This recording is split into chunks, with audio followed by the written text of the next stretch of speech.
computer recording in progress. No, I still have 5 Anything minutes. interesting happened lately? A lot of very bad AI startups. Yeah. that we will discuss. AI is today's hot topic. I see How about Olga you guys? We're Like building a startup. startup, and we spent a month with Marusa here in LA. And yesterday she left to Miami. So now we're bi-coastal again. And we'll reunite 2 days later in Austin for Southwest. And Southeast. probably will report from there if there is something interesting, like a lot of people are coming. And I think the Southwest event is the new TechCrunch. Oh, is new CES maybe. So they You mean South by Southwest? yeah, Mhm. they I spoke there almost 10 years ago. It used to be like this super art thing, which gradually yeah, moved towards Right. technology, and now it's the new Web Summit, the new CES and whatnot. yeah. And it's pretty cool. I mean, it always had this Because laid back vibe, I but think like, also with a lot of VC and founders events made a lot of sense. yeah, there is a startup club there like that we joined, and I think like when the CES is in a slight decline, that's at least my impression of the recent years, but this event is on the rise. And I guess there will be something interesting we can see out there. Traditionally, they used to have a lot of these pre-opening, opening events held by ventures. Yeah, they do. Most of the time, they're most useful in terms of networking, but also for founders for pitching, because you usually would get to a small party of maybe 50 people, so you would definitely have a time to talk to everyone. Right. Nice. We also noticed that there is no like Texas Tech Week, and maybe it's time that there is. They will do it. Yeah, LA Tech Week is it's a huge thing right now. LA They Tech start- Week, SF Tech Week, and New York Tech Week also was a huge thing. I mean, they just started and it's became like boom. Yeah, Andreessens know how to do things. Yeah. Eugene, Derek, where are you based? I'm based in Oklahoma. Aha, nice. And you? I'm in LA. Uh-huh. I'm in Lithuania, and it's still super cold here. So I envy all of you, including Oklahoma. Yeah, I've been to Lithuania just once a few years ago.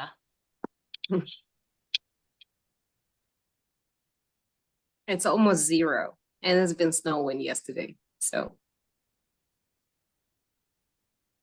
Let me just answer the questions.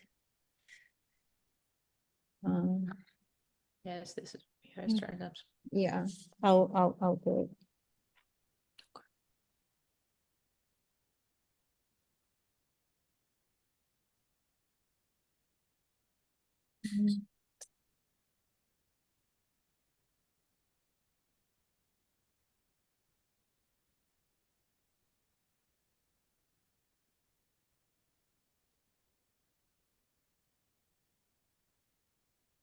So with the AI, we will touch this topic, but it's not strictly just for AI founders. Pretty much for every early stage founders, because for early stage, sometimes the technology is not the most important thing when investors choose the startup, if I'm right. I'm not an investor. So we have investors to answer this question later. I thought you're an angel, no? Hmm? I thought you're an angel investor, no? No, no. I Mm-mm. do startups. Join the club. Yeah. It's fun. Yeah. I'm very emotional person. I will just like fly away with whoever is a sweet talker. I'll be just like I can help you build your investment strategy if you like. They- It's not that my money. complicated. That's an interesting thing. It's actually takes a lot of character, I think, to be an angel investor. Discipline, I'd say, and understanding of your own risk perception. Not my strongest point. Discipline, I mean, I respect this quality a lot and always try to build it in myself, but okay, admit. But it's still super useful to understand yourself really well. I mean, it's part of anything you do. I'm trying. I tend to understand my weaknesses or just not strong parts, and then I was like, okay, I have my partners. Please do this. Yep. Also works. So I hope I haven't left anyone in the waiting room because the Zoom is always changing the interface. So yeah, we Yeah, are on the go. getting more and more people. Hi, everyone. Thank you for joining us. We're still admitting participants and we'll start shortly. Thank you for muting yourself for so far. You will have the opportunity to ask questions and make comments later. Hey, Karina.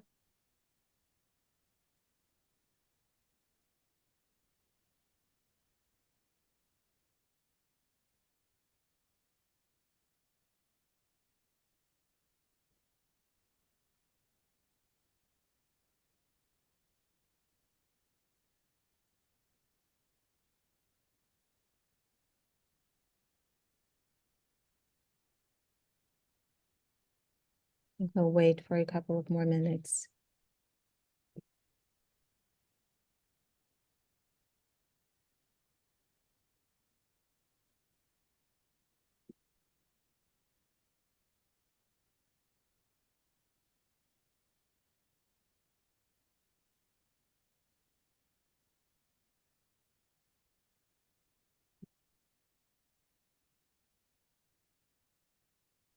More of us join. Just a reminder for our startup founders, you can pitch our panelists in House of Pitch, and there are personal links in your confirmation email from this event. So you can just use the personal link to send one pitch if you want the feedback about your startup.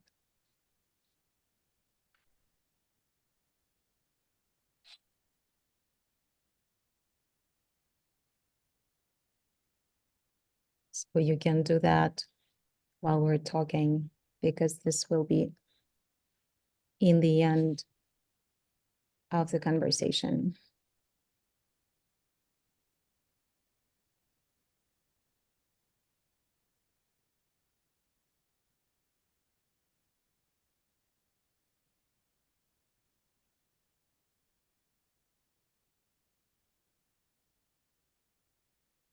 I think just one more minute and we will start.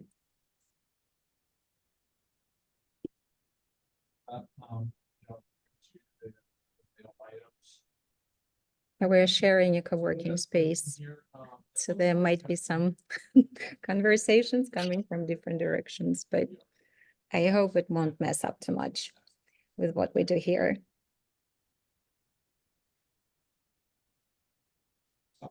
I see this as a little bit super.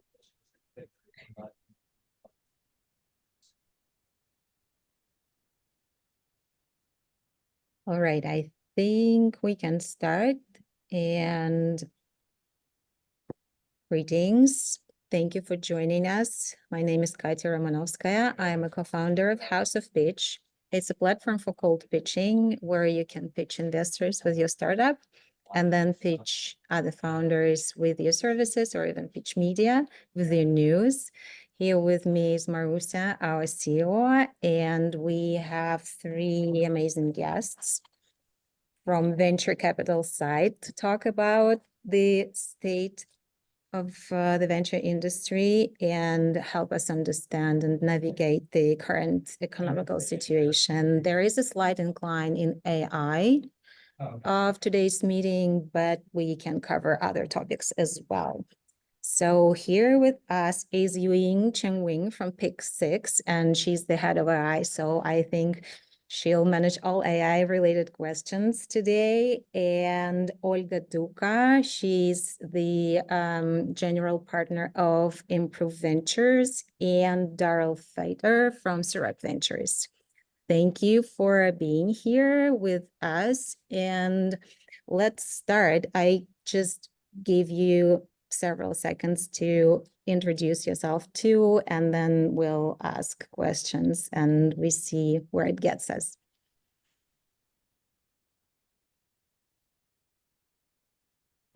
So Olga, maybe you can start. Yeah, sure. So I'm a general partner at Improve Ventures. We are building a data-driven fund investing in Africa, Latin America, and Southeast Asia. The data-driven approach allows us to research and market map the markets, along with pre-select companies and then deploy capital at scale. We're building our own proprietary tech beneath the funds, and we're also looking into B2B solutions driven by data in the emerging markets at the moment. Same time, I help various funds in AI space in the United States to assess companies. So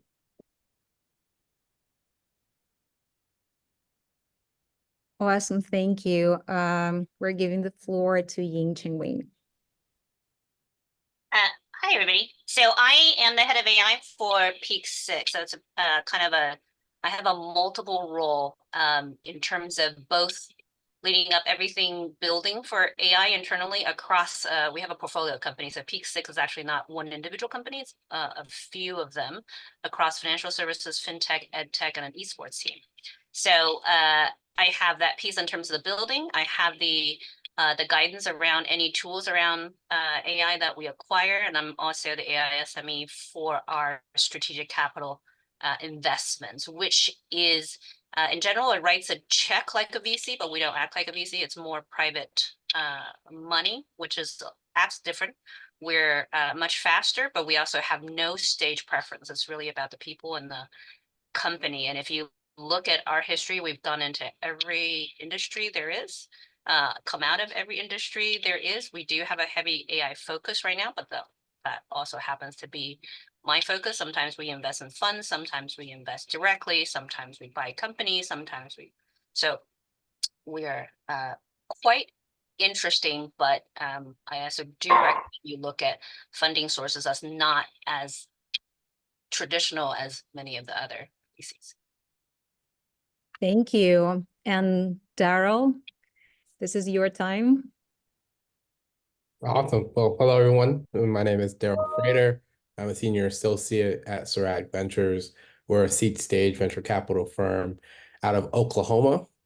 We're investing typically in companies within the fintech space, SaaS products, as well as commerce enablement and other emerging trends such as creator economy, gig economy, etc. We write checks typically between 500K and $1 million at the seed stage. We can also participate in pre-seed rounds where we write a smaller check, maybe around 100K to 250. We have a strong thesis around the future of work and entrepreneurship's role in the future of work. We want to invest in the shovels and pickaxes of companies that are enabling the next wave of entrepreneurs. So super excited to be here. We love, looking at how people are leveraging AI within their new technologies to provide efficiencies and be able to help their products and companies perform better. So I'm super excited about this conversation today. Awesome, thank you. Yeah, okay. And my first question to our panelists is, what's going on? Do we even understand what's happening right now in venture and in AI? What's the major shifts that we're witnessing right now? And what's you think the most important that is going on right now? So let's start with Olga as well. Why am I first always? I'll change the order. Next question, I'll change that. Actually, interesting question because on one side, I believe we're experiencing the liquidation event in venture right now. About 60% of venture funds ceased to exist since last year. VCs, as in general partners of funds, but also LPs, as in limited partners, investors in the fund, liquidate their stakes, their portfolio companies, trying to help their portfolio companies for any kind of merger, acquisition, equity hire, or sale of IT and IP and patents. Until that is done, we are not out of the fundraising freeze, which I believe like pretty much everybody here in chat experienced, and it's pretty much everywhere in the world. United States been affected drastically, with maybe a few exceptions, but those are Harvard, MIT, ex-Facebook, couple of time exited founders and such. So I was like, we have to be mindful about that. At the same time, there are multiple, I think, very interesting industrial LLM models being launched and built, which presents a very interesting backbone for the startups which are working on it, because proprietary data and proprietary models would bring the next generation of specialty models. But for general purpose LLM systems, it's way too many startups which are essentially wrap-ons on the GPT-4 and Claude, and they are dying at the rate of every month by now, with like every single news out there from OpenAI, Anthropic, and Mistral. Another wave of startups is dying because they cannot compete with that. Awesome. Do you have any AI startups in your portfolio, like right now, in your portfolio companies in this, if it's not too much to ask, like how you personally feel about that? Like, are you just observing, or you're like in the middle of the spree? To fairly, I've started working with neural networks and big data almost 20 something years ago. So it's not even the first wave of startups. It's, to my count, 4, I believe.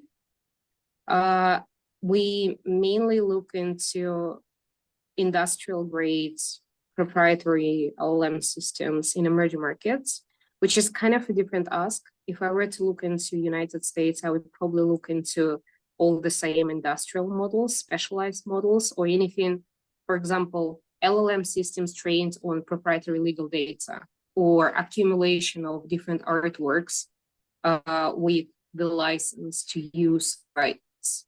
That would probably be very interesting to us if we were to invest in the United States.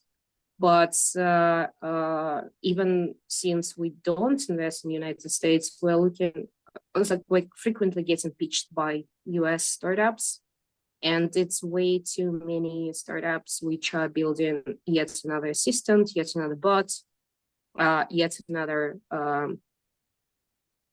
helper-ish platform or marketplace of bots, which essentially is built not on anything which can constitute a moat or any IP or anything proprietary at all. So it's not defensible, it's not long-term.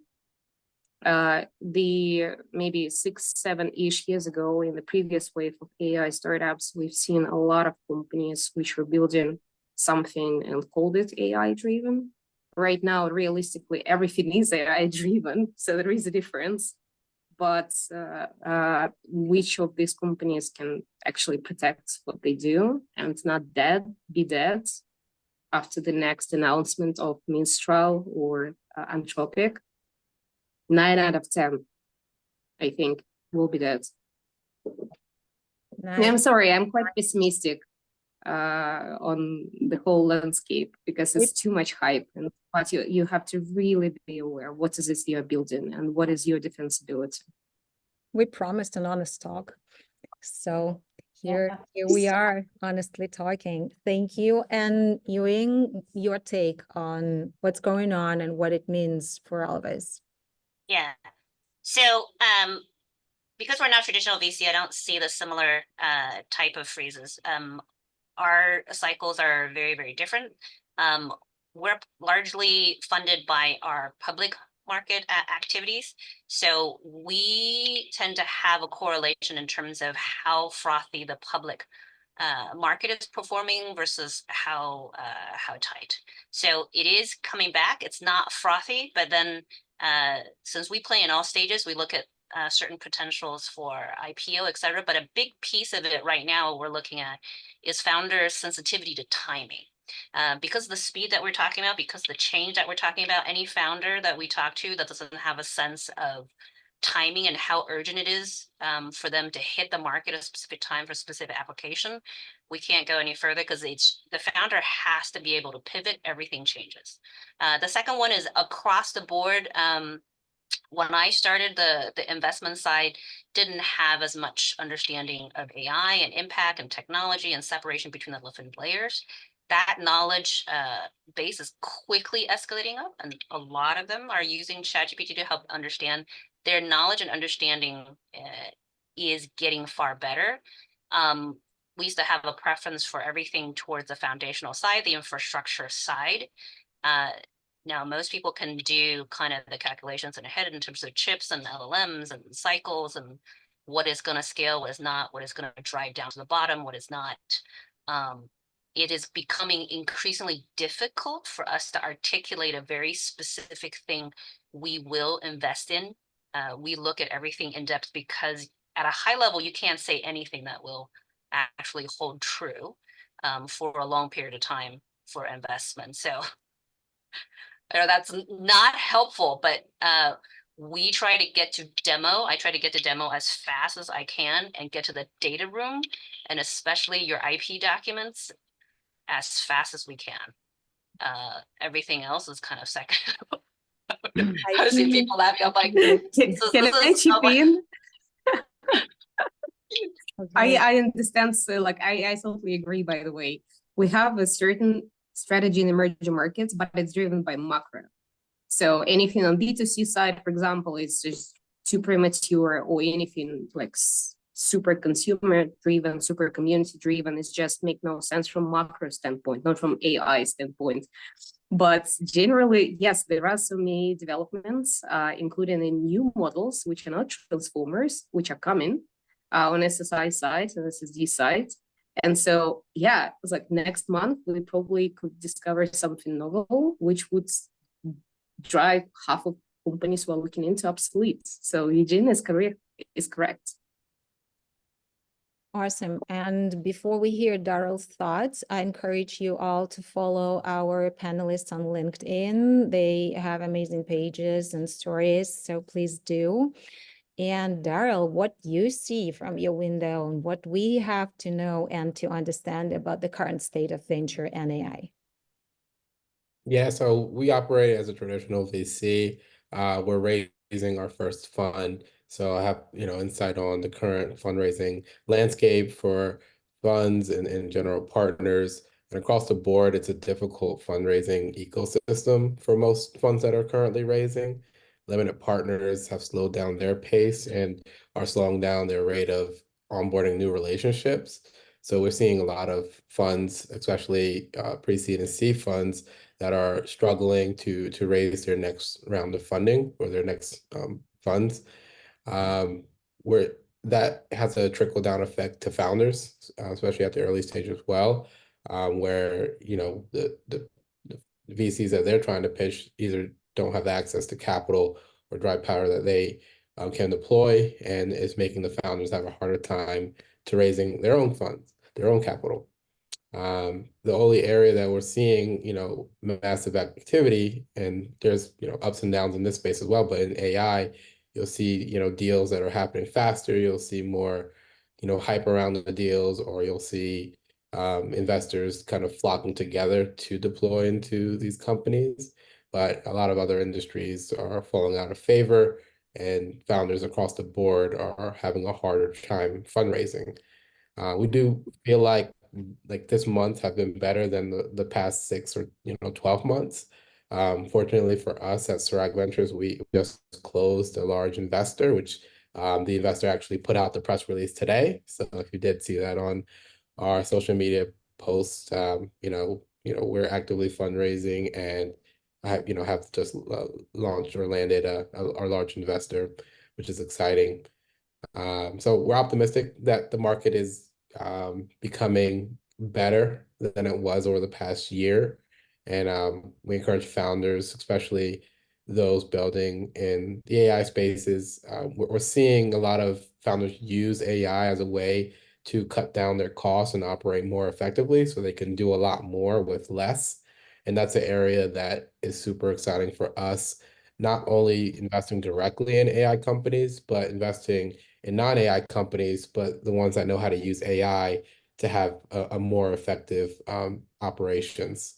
So that's kind of what I'm seeing at a high level in regards to LPs, VCs, and the founder landscape.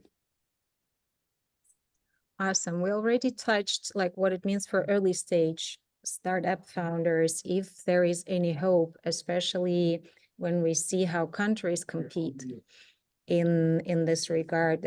For example, France gave us excellent examples how they just propelled their national team to the highest level of competitions in AI, but not every country is that strategic about their technology. So if there are founders who are thinking of building in AI, what's the hope for them? And especially considering that AI talent is in great demand with big tech right now. So if you're not a tech founder, if you cannot teach the model yourself, it probably not the best strategy right now to start a startup, but rather to get hired by already funded startup or a big tech company. What do you think? Darrel, let's start with you this time. Sorry, I missed the beginning part. Can you summarize that again? Just for early stage founders from the countries with no to little support in tech, is it reasonable even to start the AI related company right now? Or it's probably better to get hired by already funded startup or a big tech company? Like, is there a hope for early stage founders? Like what's the survival strategy for them in this environment, considering everything that you mentioned before in the first question? I still think that there's opportunity to build companies, and it's not necessarily you have a default to trying to find a company to work at or work at a larger company. I think, like I said, being able to leverage AI as a way to be able to do a lot with a little. I know a lot of VCs, there's discussions about just being on the lookout of those either single man teams or the, teams with just 2 or 3 people are able to scale using AI. It's important to be able to see how these technologies can help you be much more effective and efficient, and see that as an opportunity to be able to, instead of raising $1 million to get started, how can you leverage AI to allow you to go very far with 100 or 200K?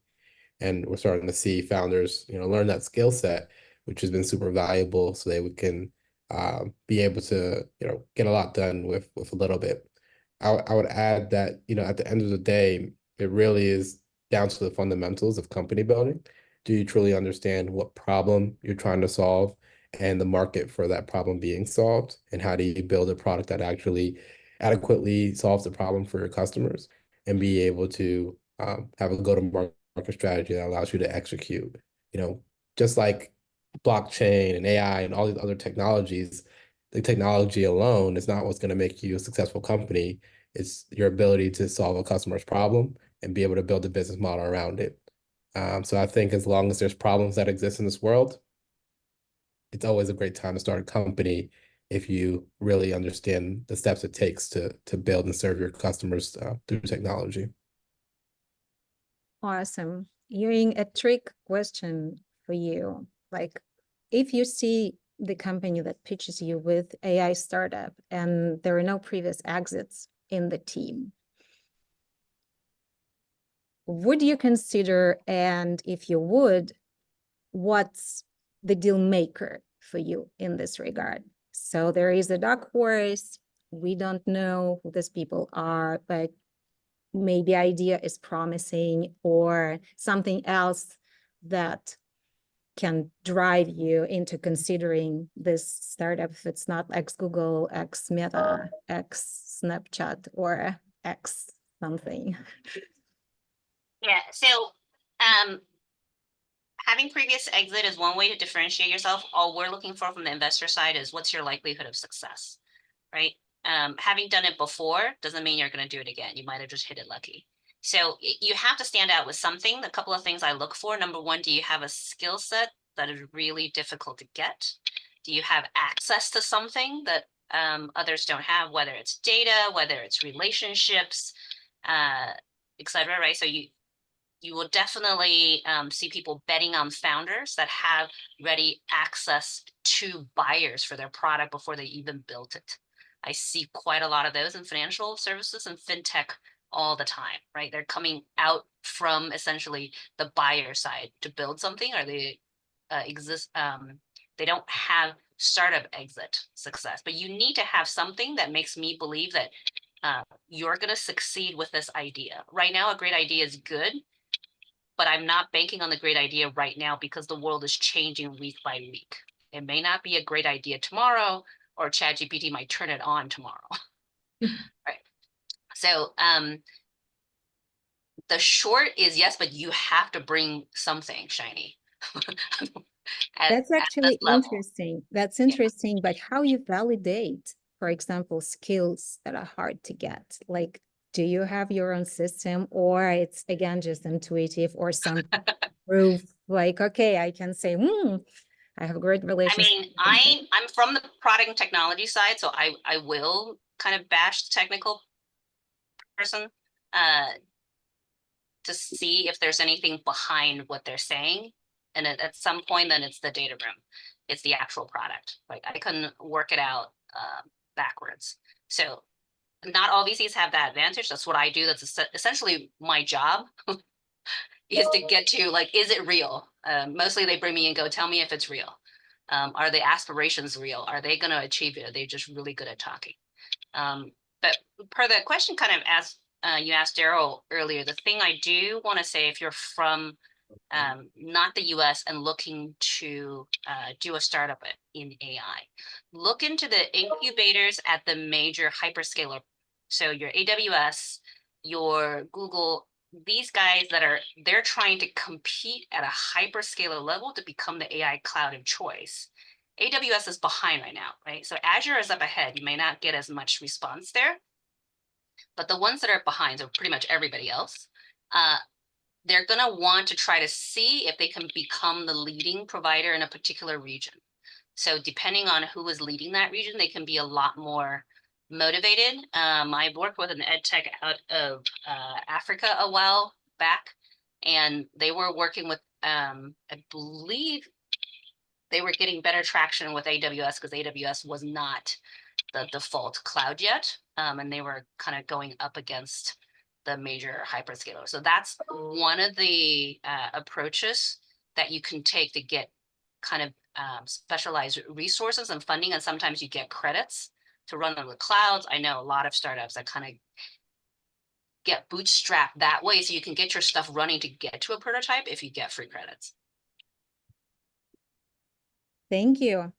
And another three questions I have for Olga. There is this notion that if an investor doesn't like founders personally, they would never invest. Is it true? If you see a very skilled team, a good idea, everything is right, but you just don't click with the founder, would you invest? Like, how much of your decision comes from personality of founders, of the skills that are not related to company building, but more to their human beings?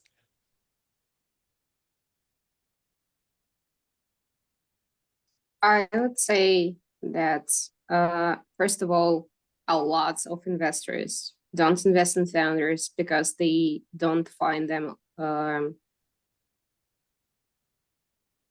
they just don't like them for many reasons. It's like you can justify your eventual pass on investment as much as you like, but we have our irrationality sides, and sometimes we just don't click with people. And since investors are supposed to be for the next 10 years together with the founders in the same boat, it's also a piece of consideration. I was working with founders from 50 countries and 3 continents in the last 10 years. And so I can sometimes see clash in mentality, in culture, and I can go through that. Sometimes I cannot. Founders I don't invest in are those who are toxic, egocentric, sociopathic. It's like whatever you can mention, which is just clearly not a person you would like to, or team you would like to deal with. Though I have to be also honest and say that plenty of the most famous founders are that, and we know that already by multiple news and disclosures and scandals, so it's not like a secret at all. There are multiple founders. If I were to invest 10 years ago, I would say no, because I just don't see how and why should I. And then there is this just irrational sympathy, apathy, like no click whatsoever. You just can't seem to find a common language, and you just don't feel comfortable around the person. And it has nothing to do with the person. I mean, like literally everybody in this chat can recall a situation in their lives where they've seen someone, they just didn't like them. That happens all the time. It has nothing to do with the person themselves. Most likely they've done nothing wrong, or you've done nothing wrong. It's like instinctive animal feeling. You have to recognize that as well, because it would just distract you from good work together. But if we take those out of the equation, you are stuck with different cultures, different languages, different methods of work, different approach to team building, different approach to business building. And you have to be able to understand that. Otherwise, investing internationally gets quite hard. Especially, we're huge fans of cross-cultural and cross-border teams, where we would see, say, Argentinian, Chinese, Finnish, and British in the same team, and they somehow got along.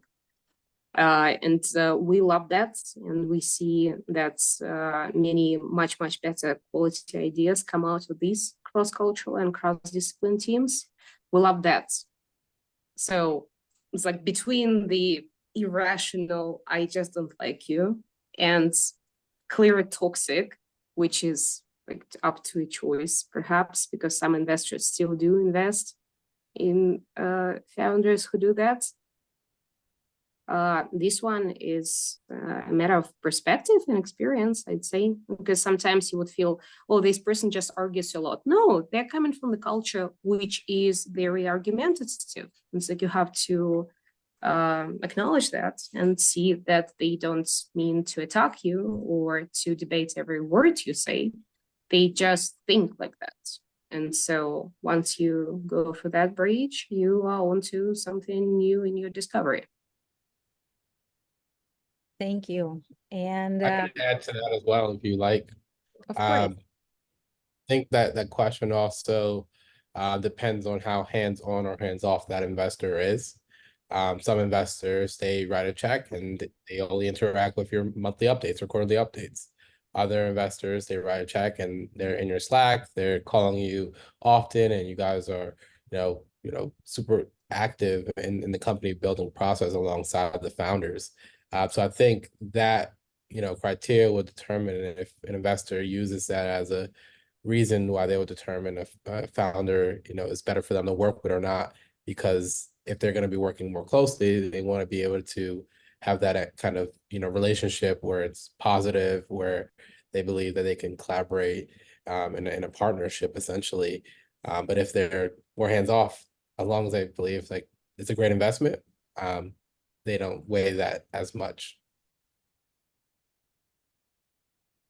Oh, and since you asked the guys about should you start a company outside the United States, I thought to share a small add-on to that. There is a big difference between assessing talents outside the United States or Europe, or in the United States and Europe. And companies, founders have a good chance of building something truly outstanding everywhere. It doesn't depend on geography. It doesn't depend on the market. It doesn't depend on the macro. And teams are talented people are capable of doing things wherever they are. It doesn't matter. The question is, first, you have to be able to understand their actual experience from the lens of where they're coming from. For example, if you would look into Kenyan manager, LinkedIn, who is now a founder, you would see that they actually been involved in at least 5 different jobs at the same time in all previous companies. And so if they were in the United States, they would be a director, executive, or a board member at the moment, but they're still called a manager in Kenya. And so understanding what people actually done before is a part of this assessment of what they're capable of building. And then what is it that they're building, say with AI, and how defensible that is. But difference between like what you can and cannot build, what's the best pathway. If you're uniquely positioned to build something, for sure do it. But you have to be quite conscious on if you are indeed uniquely positioned. And then if investors are able to recognize that. thank you, Ying, if you have something to add, but I think you previously elaborated on that pretty well. So we all hope that the idea of investing in asshole founders is behind us. It was actually pretty popular, and we can even see all the TV shows and movies right now about that preference. To wrap up our official part, I'll ask the question which I saw in one of the Telegram channels about investing. There was the news that the founder charged investors $100 for a meeting. So that was his take. Like, if you want to meet, if you want to Zoom, or you just pay $100. Would you, as investors, pay a founder for even an intro meeting or a first meeting? Whoever wants to start. I can jump in. I've never done it, but if the founder positioned herself in a way where it was exciting, like, cool, yeah, I'll do it. Like, if there was just a process around it that just made me feel like I was a part of something big, and this is the price to, get to be a part of something big, then why not? But if I'm not that excited and I didn't really care or interested in learning more about the founder, it could be a, thing that stopped me from, taking an intro call where maybe I would have gotten more interested in that meeting. There would definitely have to be some FOMO or excitement before that, $100 offer. But I think I'll definitely, I do a lot of crazy stuff on Twitter. Like I give away money all the time. And so $100, I do, something I do regularly. But I'll be happy to, if it's the right founder. Nice. Olga? Darren, you're super cool. I wouldn't pay. Same time, so venture ecosystem generally is split between the two bigger pieces. One is inclusively super in-house, super private deals, just a few people know, as in when you fundraise your pre-seed from Sequoia. Or you get into YC, and in the middle of YC, before the demo day, you already have investors on board. That doesn't require you to sell your time for money to talk to investors. That means you're already oversubscribed and everybody is trying to get into your allocation. The other side of the equation is like pretty much everybody else. And creating, it's like, I'm not a fan of FOMO at all. It's like whenever I see a hot deal, I feel natural. It's like it's crowd thinking. I don't see why I should jump into the same boat because everybody else is talking about it. I want to judge it on my own merit, on its own merits, and make my own mind and my own decision. Most of the time, the hype deals I get to see are shit. I'm sorry. They're just shit. And for whatever reason, they are overhyped.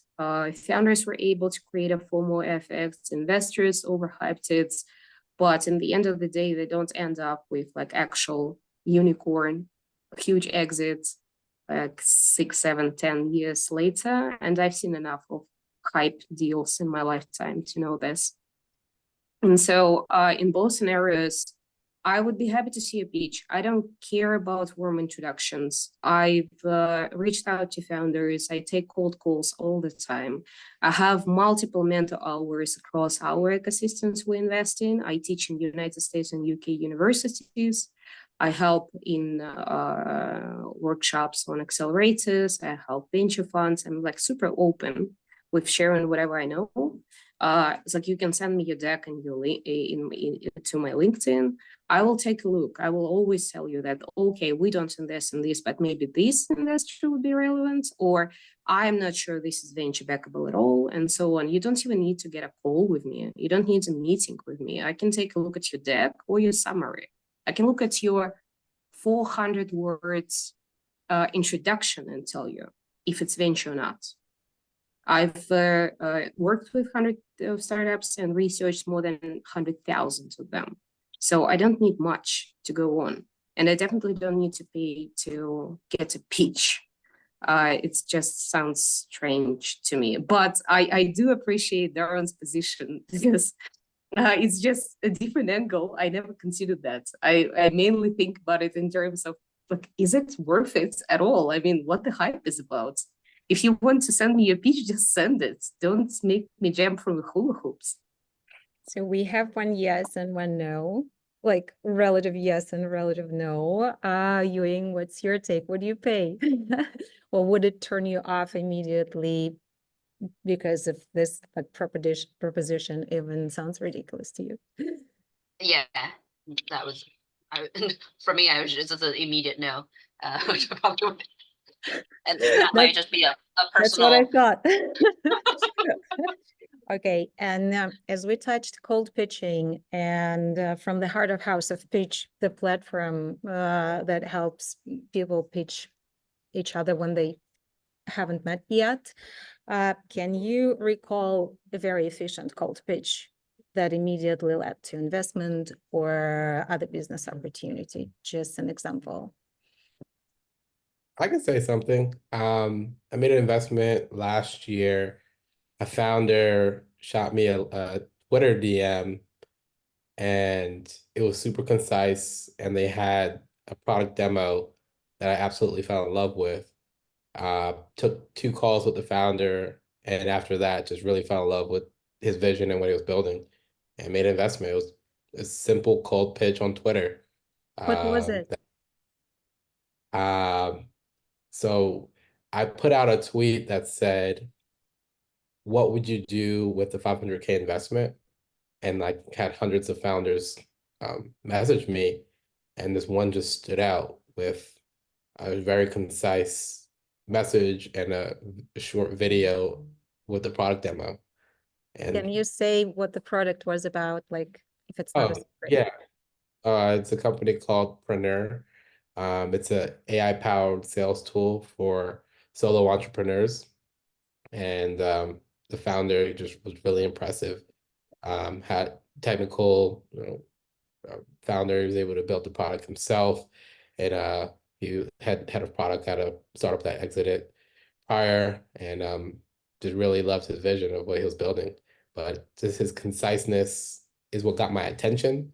Then after that, it was a pretty normal process of getting to know him. Nice. So Olga, if you have some examples. I guess Darrel is right. So as investors, we're always looking for uniquely positioned founder to build a venture backable asset in the end of the day. So whenever you are writing cold intro, cold pitch, and whatnot, what we're trying to see from your, like, even a few words is proof that you are uniquely positioned to build this business in this market. And so more precise, concise, specific, and focused that is, easier it is to say, at least I'm curious to read more. At least I want to see a deck. Same goes to House of Peach, by the way. There are some cards from startups which are just generic description, which tells you nothing, and there is no deck as well. So it's immediate pass, because like, even if you're really good, you can't even communicate what is it exactly you're doing. This is already a problem, because it will translate not in fundraising, but in sales and business development. When in our markets, we're getting cold pitched all the time. It's, I think, half of our whole deal flow, and it's intentional. So we get to read like pretty much everything everywhere, in Slacks, in Twitter, and LinkedIn, in founder communities, in WhatsApp, and Telegram, in multiple platforms you mentioned. Like, we're super open, like pitch us everywhere. We don't care.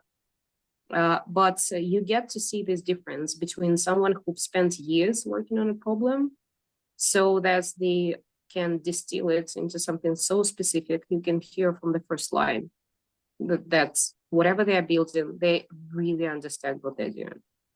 This is visible, and this difference between someone who like doesn't really understand versus people who have good experience is huge.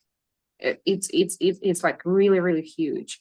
And then the deck itself, if it provides more on traction, more on the product details, it's additional information. But sometimes we get pitched just a short brief, which is so specific that I immediately say, could you please send me a deck? Let's schedule a call.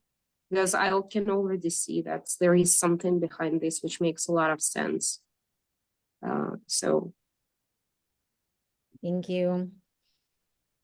Yuying, any examples of good cold pitching? And from all the founders community, I ask all investors, if something works for you, share real examples. Because like with the literature, when we start to learn to read, we read good stuff. And we need to see the good stuff examples in real life, not only the explanation, what's your expectations of a good pitch, but good pitches itself.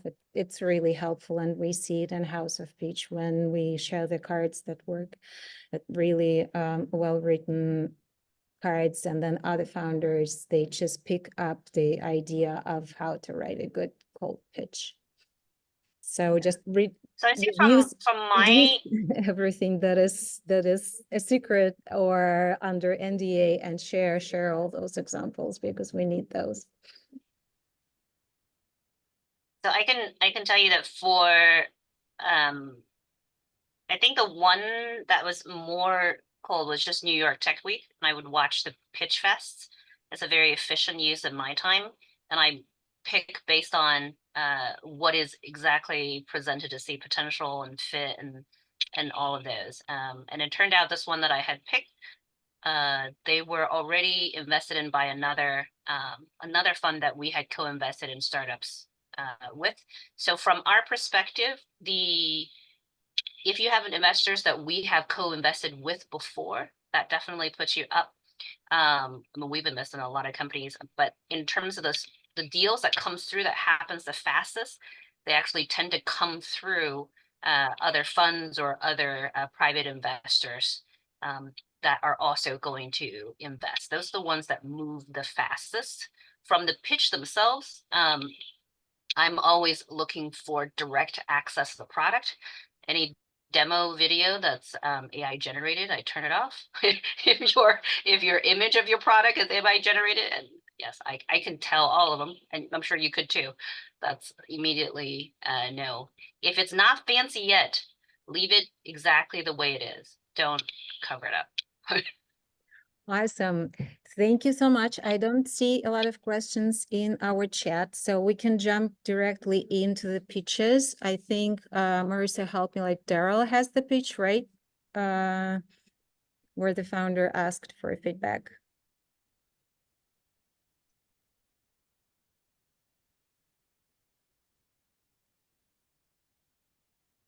Yeah, I think Olga has rejected. Yep. And Darrel, if you can open your HoP account. Sorry, I was finding the tweet that I tweeted out.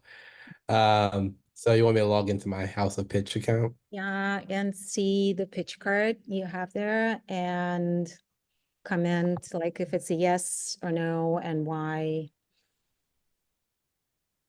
All right, let's see what I can do here. On the topic, I just wanted to highlight that just last. All right. So do you want me to like share my screen? What do you want me to do? Yeah, you can share your screen if it's okay, so we I can. have a few cards. I've been delinquent, so apologies. You can go through them. Actually, it's pretty fast with House of Pitch. You can just Live demo of House of Pitch.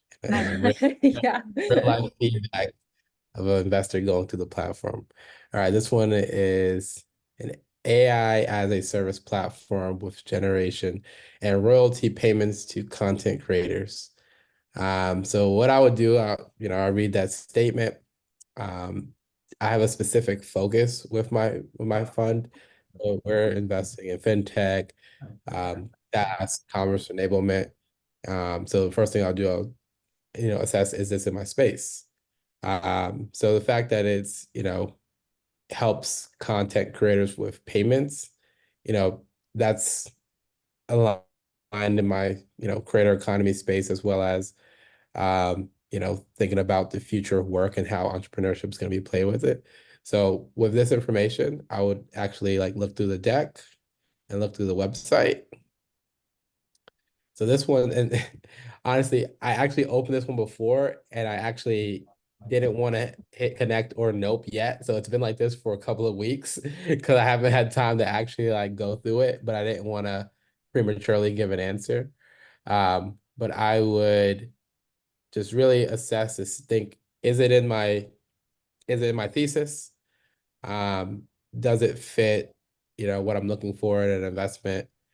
And do I believe they understand the problem and the customer that they're solving for? So I surprisingly I do take a long time to do my House of Pitch cards. I really take them seriously, and I feel like, especially if the person on the other end is paying for it, I want to provide a quality review and not just skip through. This deck looks interesting. So, Yeah. I would go through, I would go, I would connect with them to learn more. And that's Yeah, I Awesome. actually said yes on that one. Oh, cool. There you go. all right. So, I have some sorted pitches if you like. I can at Yep, least explain yep, why I know some of them. yep. Yeah, I think it's very, very useful for us. So what I had today, this one. I worked with musicians. I worked with music tech for almost 15 years. Practice is like, let alone there is a big question on the size of space itself. There is also a big question on collaborative, as in latency, if it's remote, if it's possible, and if it's doable, which still is a problem.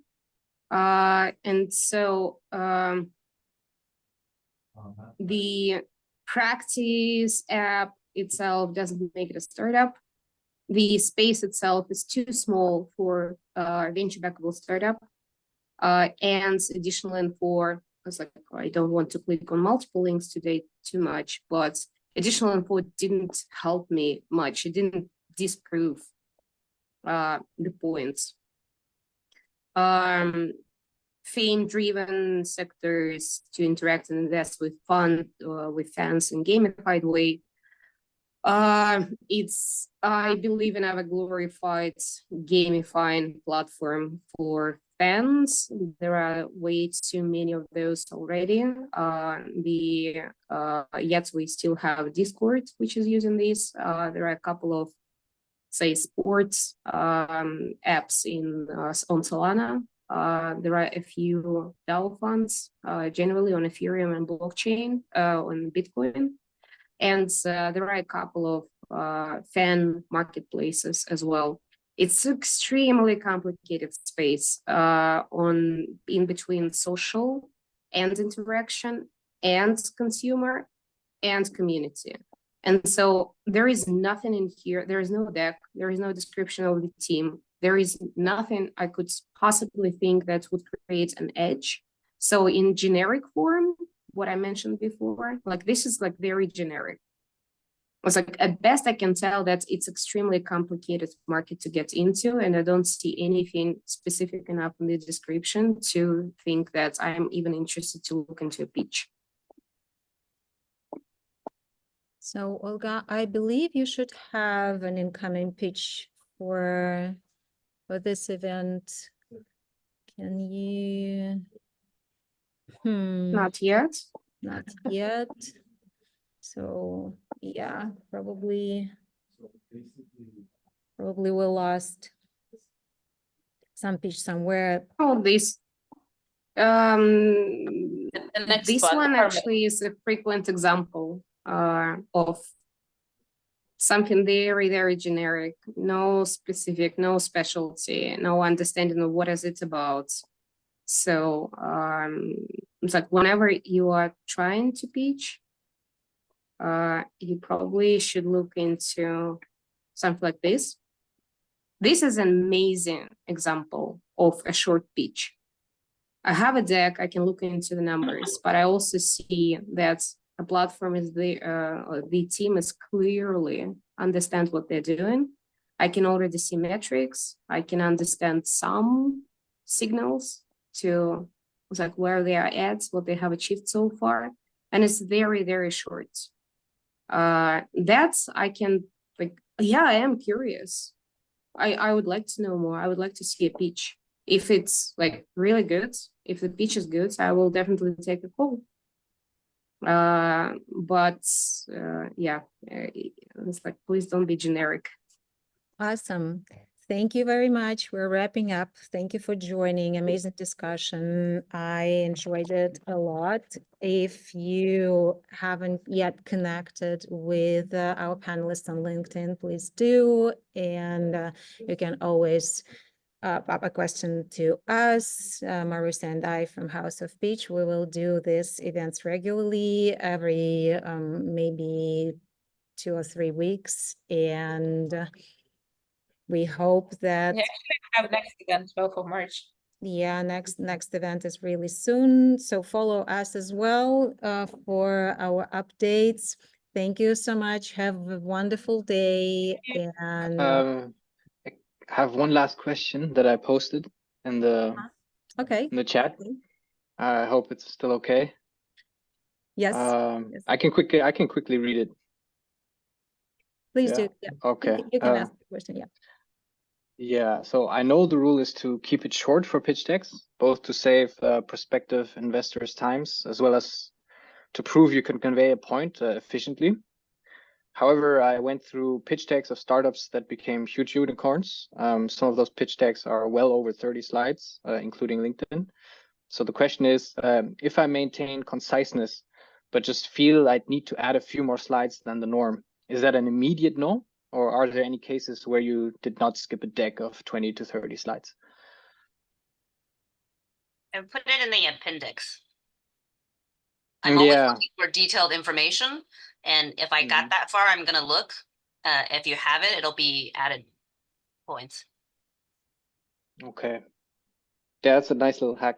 I heard that before as well. Thank you. I can send, Ekaterina, I can send my guideline on pitch decks, which I used to train in United States, Europe, and UK for the help.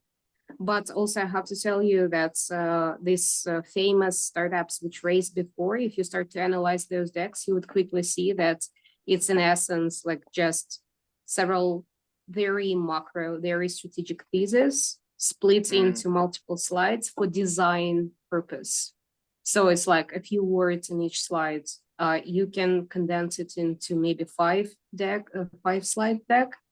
But the most important part is what they're talking about, what they're offering, and how super aligned the founders are to what they're building. That's like probably the biggest thing. Gotcha. Cool. Thank you. Alrighty. And thank you for everything. It's awesome. Really cool webinar. Thank Nice. you. Thank you.